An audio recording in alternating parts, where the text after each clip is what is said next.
CM doctor Mohan Yadav क्या कह रहे हैं आपको सुनाते हैं। अध्यक्ष श्रीमान आशुतोष जी अग्रवाल, जिला अध्यक्ष भाजपा श्री मिथिलेश पयासी जी, कुशल मान सिंह जी, शकुंतला प्रधान जी, पुरुषोत्तम कौल जी, ओम नारायण सिंह जी, मनीष सिंह जी, दीपक दत्तवानी जी, अर्जुन सिंह जी, नाम तो बहुत सारे, सबको प्रणाम कर लेता हूं। एक बार मंच का पूरा अभिनंदन कर दे आप यहां से वहां तक। हमारे लिए उमरिया की धरती पर आज जब मां नर्मदा का पूरा इलाका और इस आनंद में डूबे हुए सारे मस्ताने लोग और भगवान राम अगर अयोध्या में मुस्कुरा रहे हैं तो एक बार बोला जय जय सिया राम, जय जय सिया राम। और जब जय सिया राम कर रहे हैं, भगवान अयोध्या में मुस्कुरा रहे हैं, तो गोपाल कृष्ण ने क्या बिगाड़ा।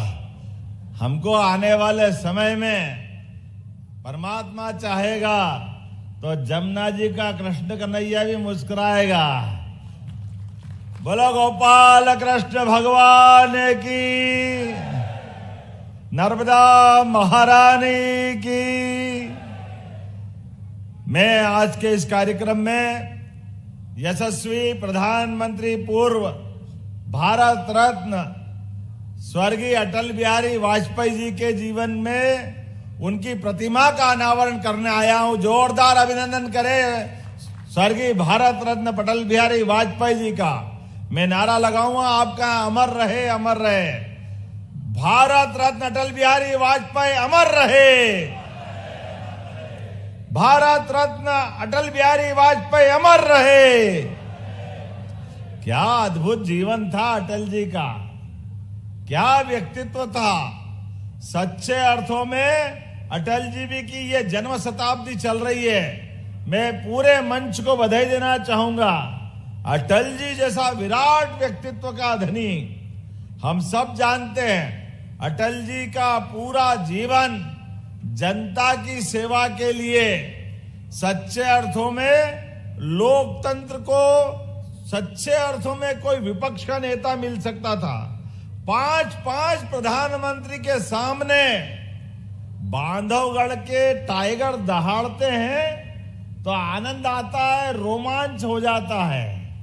लेकिन अटल बिहारी वाजपेयी की दहाड़ से पूरी पार्लियामेंट हिलती थी, पूरी लोकसभा हिलती थी। उनके अपने लिए गए निर्णय, एक एक काम, उनके अपने भाव, अरे गरीब और गांव के लोगों का सच्चे अर्थों में अगर पहली बार किसी ने इस बात की आवाज उठाई कि गांव को भी सड़कों से जोड़ा जा सकता है, ये सपना अगर किसी ने देखा तो स्वर्गीय भारत रत्न अटल बिहारी वाजपेयी ने देखा, जिनके माध्यम से गांव गांव की प्रधानमंत्री सड़क की सौगात पूरे देश में मिली। बड़े दुर्भाग्य के साथ कहना पड़ेगा, कांग्रेस के लोग कह रहे थे गांव में सड़क की क्या जरूरत है, वो तो बैलगाड़ी से चलते हैं, उनको तो बैलगाड़ी की आदत है। अब इनने कभी गांव देखे तो बताओ, गांव तो देखे नहीं, गांव वालों का दर्द तो मालूम नहीं। आज गांव गांव सड़क जुड़ने के बाद मुझे इस बात की आनंद है, पूरा मध्य प्रदेश सहित पूरे देश के गांव वाले आनंद में डूबे हैं। यह अटल बिहारी वाजपेयी जी की देन है। गांव के अंदर आने जाने के लिए गांव में कोई मनुष्य नहीं रहते हैं क्या? गांव में मनुष्य अपना घर का मकान के अंदर कोई भी स्वाभिमान से रहे। मुझे इस बात की प्रसन्नता है, आज के दौर में तो अब यशस्वी प्रधानमंत्री श्रीमान नरेंद्र मोदी जी का जोरदार अभिनंदन करो, नरेंद्र मोदी जी का। मैं एक और कारण से आपसे ताली बजवाऊंगा। माननीय नरेंद्र मोदी जी ने आह्वान किया है, अब 250 की आबादी के गांव के अंदर भी सड़क बनाई जाएगी। यह है हमारी सरकार और हमारी पार्टी की विचारधारा। गरीब से गरीब आदमी भी उसके जीवन का आने जाने का अधिकार, और केवल सड़क नहीं, सड़क से आगे भी आप में से जितने लोग बैठे हैं ध्यान से सुन लेना। जो शहर में उनका शहर में और जो गांव में रहते हैं उनका गांव में, अगर आपका घर का पक्का मकान नहीं है, आपको ढूंढ ढूंढ के पक्का मकान दिया जाएगा। ये सर्वे प्रारंभ हो रहा है।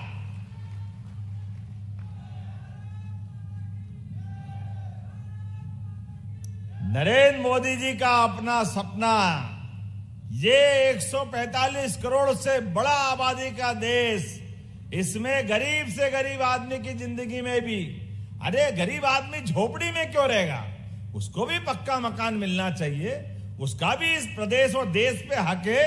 ये केवल नरेंद्र मोदी जी सोच सकते हैं, क्योंकि ये मन का भाव होना चाहिए। इनका खुद का मकान नहीं है पूरे देश में एक भी, लेकिन उनका एक ही सपना है, मेरा एक एक भाई बहन जो गांव में रहते हैं उनको पक्का मकान मिलना चाहिए। ये भावना जरूरी है।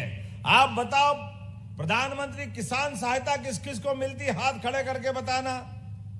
बताओ आप जिन जिन को किसान सहायता मिलती है, ये पहली बार नरेंद्र मोदी जी के द्वारा दी गई, जोरदार अभिनंदन करो। ये सरकार की सोच अपने में। गरीब आदमी अपना मकान बनाए, 1000 रुपया महीना उसको मिले, 6000 रुपया हमारे द्वारा भी दे रहे हैं, तो 6000 माननीय मोदी जी के, 6000 हमारी सरकार के माध्यम से। और इतना ही नहीं, घर में चूल्हा, और 2028 तक गरीब आदमी को राशन भी फ्री, ये सारी व्यवस्था अब आप हमारी सरकार के द्वारा भी अभी लगातार अभियान चला रहे हैं। जो हमारे राज्य के युवा, महिला, किसान, गरीब अगर बेरोजगार है, उन सबको रोजगार दिलाने का काम अपनी सरकार कर रही है। सब लोगों को रोजगार दिलाया जाएगा। अपना व्यक्ति प्रदेश का, और अगर उसको काम धंधा चाहिए तो सरकार का मतलब सरकार सबकी चिंता करे, सरकार सबको साथ लेके चले। इसलिए एक नहीं कई काम अपनी सरकार के द्वारा कराए जा रहे हैं। आपको ध्यान में होगा, शहडोल के अंदर हमने संभाग स्तर पे उद्योग स्थापित करने की बड़ा आयोजन किया।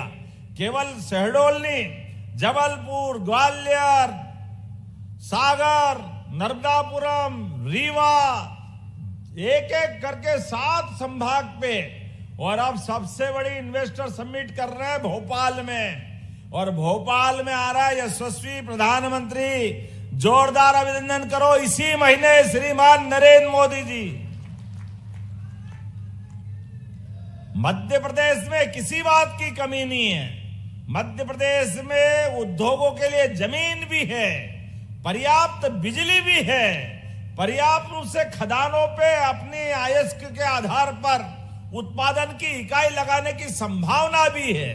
अच्छे पढ़े लिखे बच्चों की बड़ी फौज है। कोई फार्मा इंडस्ट्री लगाए, कोई हेवी इंडस्ट्री लगाए, कोई एमएसएमई लगाए, कोई लघु कुटीर उद्योग करे।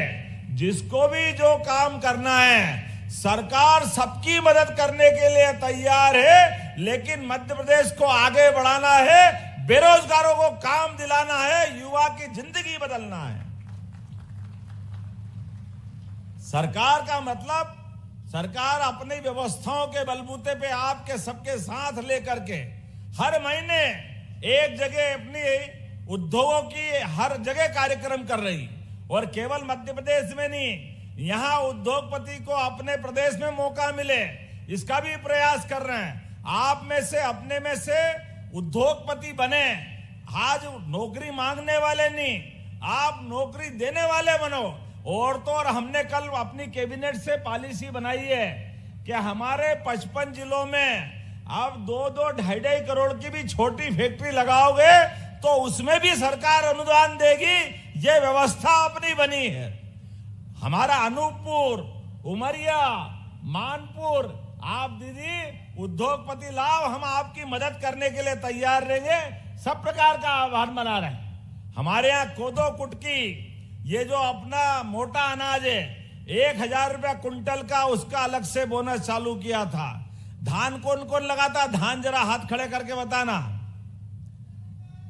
आपको 2000 रुपया हेक्टर सरकार के द्वारा डाला जा रहा है। कोई किसान बचने वाला नहीं है। सारे किसानों को इसी महीने, ये सरकार की जीवान है, अपने माध्यम से, और खास बात कि जिनने आमतौर पर केवल जो उपांतरण कराते थे, चावल अपनी जमा करते थे, पहले तो छोटे किसान बच जाते थे, जो छोटे छोटे किसान हैं। लेकिन इसमें ध्यान रखेंगे, कोई भी किसान बचेगा नहीं जिसने भी धान बोया।